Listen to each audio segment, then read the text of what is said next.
Vande Mataram.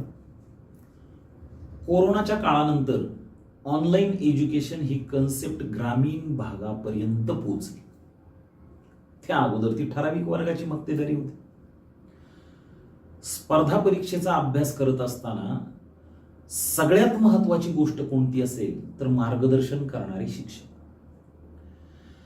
Guide जेवढा perfect guidance करणारा असेल तेवढे स्पर्धा परीक्षेमध्ये यश मिळण्याची शक्यता वाढत जाते. गोरगरीब ग्रामीण भागातले जे विद्यार्थी आहेत त्यांना ही संधी ऑनलाईन एज्युकेशननं उपलब्ध करून दिली. काही पालक थोडंसं निगेटिव्ह असतात ऑनलाईन एज्युकेशनच्या बाबतीमध्ये.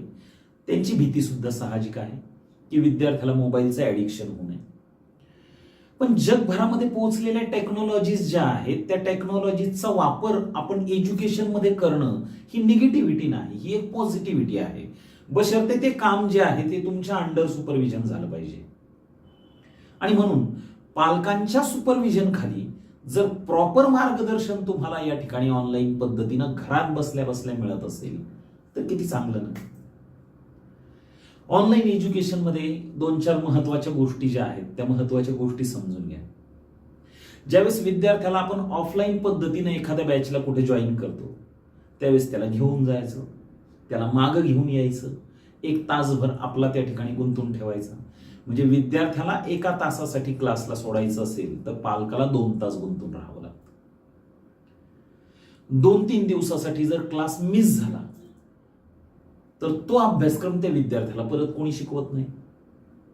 एखाद्या बॅचला सुरुवात करताना थोडासा 8 दिवस 15 दिवस उशीर झाला तर सुरुवातीचे बुडालेले लेक्चर जे आहेत त्याच्यासाठी एक्स्ट्रा कोणी घेणार नाही. ऑनलाईन एज्युकेशनमध्ये एकदा लेक्चर झाल्यानंतर झालेलं लेक्चर सेव्ह राहतं ऍप्लिकेशनला. मग ते लेक्चर तुम्ही किती वेळा पुन्हा पुन्हा रिवाइज करून पाहू शकता.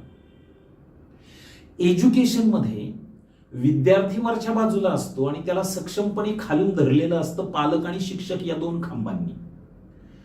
पण ऑफलाईन एज्युकेशनमध्ये पालक हा खांबच बाजूला निघून जातो. ऑनलाईन एज्युकेशनमध्ये पालकाला विद्यार्थ्याला नेमकं कशा पद्धतीनं मार्गदर्शन होत आहे हे प्रत्यक्ष पाहण्याची संधी उपलब्ध होते आणि विद्यार्थ्याला येणाऱ्या अडचणींच्या संदर्भामध्ये त्याच्यासोबत डिस्कशन करता येतं. ऑनलाईन एज्युकेशनमध्ये अतिशय कमी फीसमध्ये आणि अतिशय दर्जेदार एज्युकेशन आपल्याला आपल्या घरामध्ये उपलब्ध होतं. ऑफलाईन एज्युकेशनमध्ये फीस जास्त पे करावी लागते आणि ते सुद्धा मिळालेलं शिक्षण किती दर्जेदार असेल याची कोणी गॅरंटी देऊ शकत नाही. ऑनलाईन एज्युकेशन ही आपल्या ग्रामीण भागातल्या विद्यार्थ्यांसाठी असलेली एक प्रचंड मोठी पर्वणी आहे, बशर्ते मार्गदर्शन करणारा शिक्षक जो आहे तो तेवढा सक्षम असायला हवा.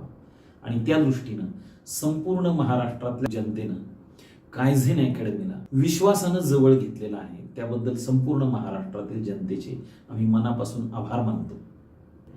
येणाऱ्या काळामध्ये ज्या वेगवेगळ्या स्पर्धा परीक्षा आहेत म्हणजे MPSC UPSC सारख्या स्पर्धा परीक्षा असतील किंवा नीट JEE IIT सारख्या एक्झाम्स असतील, यांचं फाउंडेशन घरात बसल्या बसल्या सक्षमपणे तयार करायचं असेल तर ऑनलाईन एज्युकेशनला दुसरा कोणताही पर्याय नाही.